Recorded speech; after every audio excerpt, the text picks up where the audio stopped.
प्रश्न 4। मुकेश स्पोर्ट्स की दुकान से एक फुटबॉल गेंद 20% के बट्टे पर 192 रुपया में खरीदता है, तो फुटबॉल गेंद का अंकित मूल्य क्या है? प्रश्न 4 में हम लिखेंगे माना कि फुटबॉल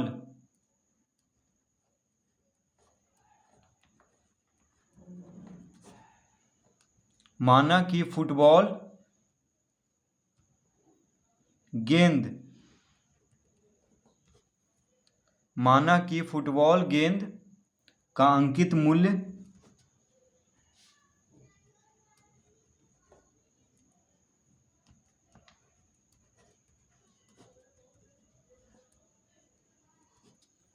बराबर x रुपया। तो क्या मान लेंगे हम कि फुटबॉल गेंद का अंकित मूल्य कितना है? x रुपया है। यही पूछ रहा था कि फुटबॉल गेंद का अंकित मूल्य क्या है, तो अंकित मूल्य पूछ रहा है फुटबॉल का, तो उसको हम x रुपया मान लेंगे। और क्या क्या दिया हुआ है हमें, तो कॉमा देंगे यहाँ पे। तो 20% के बट्टे पर, तो बट्टा प्रतिशत दिया हुआ है,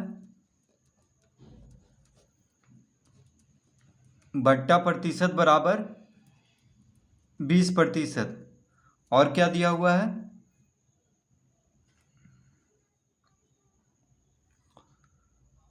20% के बट्टे पर 192 रुपया में खरीदता है, यानी मुकेश जो है स्पोर्ट्स की दुकान में फुटबॉल गेंद 20% के बट्टे पर, यानी बट्टा प्रतिशत दिया हुआ है 20% और 192 रुपया में खरीदता है।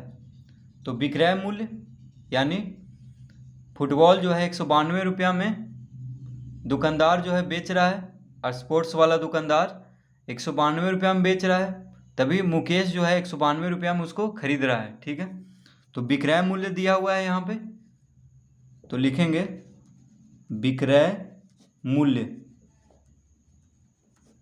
विक्रय मूल्य बराबर कितना दिया हुआ है? 192 रुपया।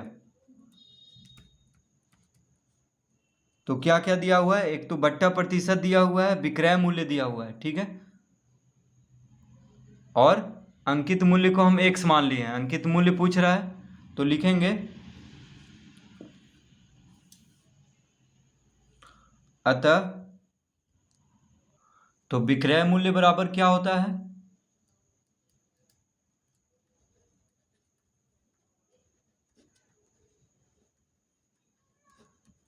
तो विक्रय मूल्य बराबर होता है, तो कौन सा सूत्र यहाँ पे लगाएंगे? जब यहाँ पे अंकित मूल्य को हम x माने हैं और बट्टा प्रतिशत दिया हुआ है, तो विक्रय मूल्य बराबर होता है अंकित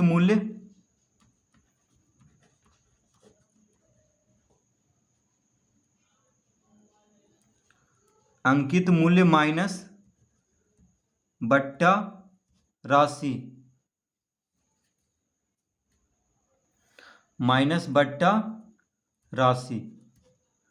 तो विक्रय मूल्य बराबर क्या होता है? अंकित मूल्य माइनस बट्टा राशि, यानी जितना उस पे अंकित मूल्य है, कोई भी वस्तु पे अगर जितना उस पे मूल्य लिखा हुआ है और उसमें अगर कोई बट्टा दे रहा है यानी छूट दे रहा है,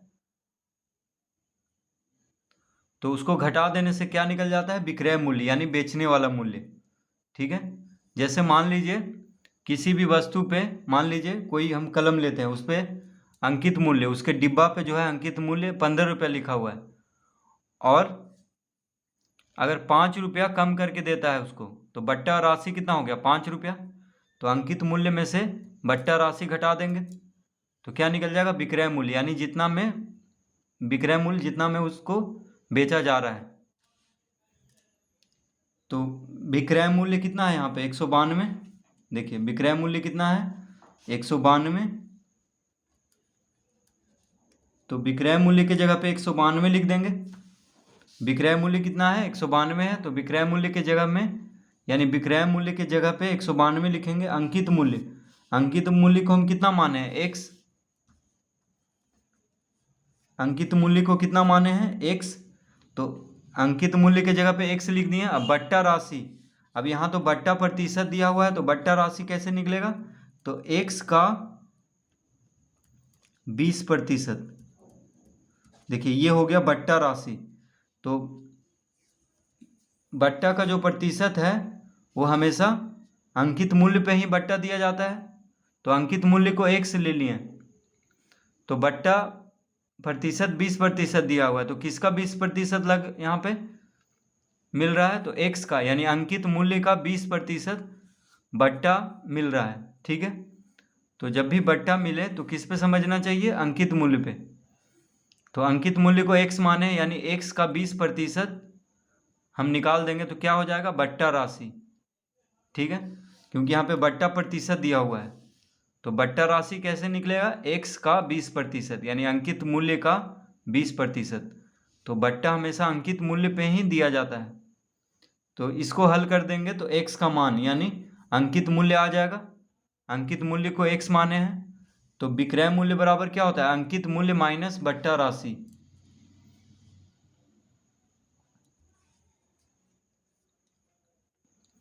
तो लिखेंगे 192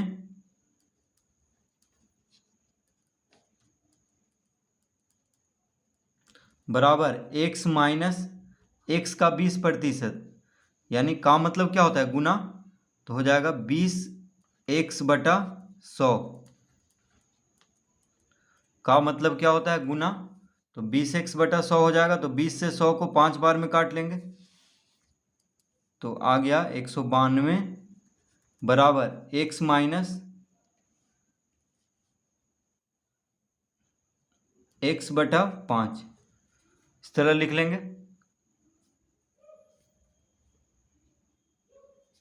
देखिए 20 × 5 = 100, तो x/5 हो गया, यानी x का 20% क्या हो गया? x/5। तो x माइनस x/5 लिख लेंगे। अब x का 20% है, का मतलब क्या होता है? गुना। तो x गुना 20, यानी 20x हो जाएगा, और प्रतिशत हटाएंगे तो बटा में 100 आएगा। ठीक है, तो x का 20% को हम लिख लेंगे 20x/100। तो 20 × 5 = 100 काट लेंगे, यानी x/5 आ गया।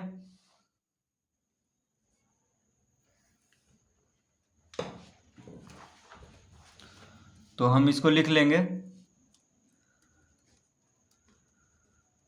192 बराबर 5 लघुत्तम लेंगे। 5 लघुत्तम लेंगे तो 5 गुना x, 5x माइनस x। देखिए 5 लघुत्तम लिए हैं, तो 5 गुना x, 5 इसके साथ गुना हो जाएगा लघुत्तम वाला, तो 5 गुना x 5x माइनस x। इस तरह लिख लेंगे। तो ये हो जाएगा 192 बराबर 5x में से x घटाएंगे तो 4x, यानी 4x/5 आ गया। 5x में से x घटाने पे कितना आ गया? 4x। तो x बराबर कितना हो जाएगा? अतः x बराबर 192 गुना 5/4। देखिए 5 भागा में है तो इधर जाके गुना में हो जाएगा। दायां तरफ क्या है? भागा में, तो बायां तरफ जाके गुना में हो जाएगा, यानी 192 गुना 5। और x के साथ 4 जो है बराबर के दायां तरफ क्या है? गुना में है, 4 के साथ x। तो बायां तरफ जाएगा तो भाग में हो जाएगा, यानी बटा में 4 लिख देंगे। तो x बराबर कितना हो गया? 192 गुना 5/4। अब देखिए 4 से इसको काट देंगे, 4 चौक 16, 16 17 18 19, यानी 3 और 2 32 हो जाएगा। तो 4 चौक 16, 3 इधर गया तो 32, 4 8 32, यानी 48 गुना 5 कितना आ जाएगा? 8 × 5 = 40, हाथ में रहा 4, 5 चौक 20, 4 24, यानी 240 रुपया। तो x बराबर कितना आ गया? 240 रुपया। तो x हम किसको माने थे? x माने थे अंकित मूल्य को। तो हम लिख देंगे अतः अंकित मूल्य। किसका अंकित मूल्य? तो फुटबॉल गेंद का। तो फुटबॉल गेंद हम पहले ही लिखे हैं सबसे ऊपर में, तो बस यहाँ पे अंकित मूल्य लिखेंगे। तो अंकित मूल्य बराबर कितना हो गया? 240 रुपया, यानी फुटबॉल का जो अंकित मूल्य है कितना है? 240 रुपया। और बेच रहा है कितना में? 192 रुपया में। बट्टा दे करके। देखिए फुटबॉल पे 240 रुपया लिखा हुआ है, लेकिन 192 रुपया में उसको बेच रहा है। विक्रय मूल्य कितना है दिया हुआ था? 192 रुपया।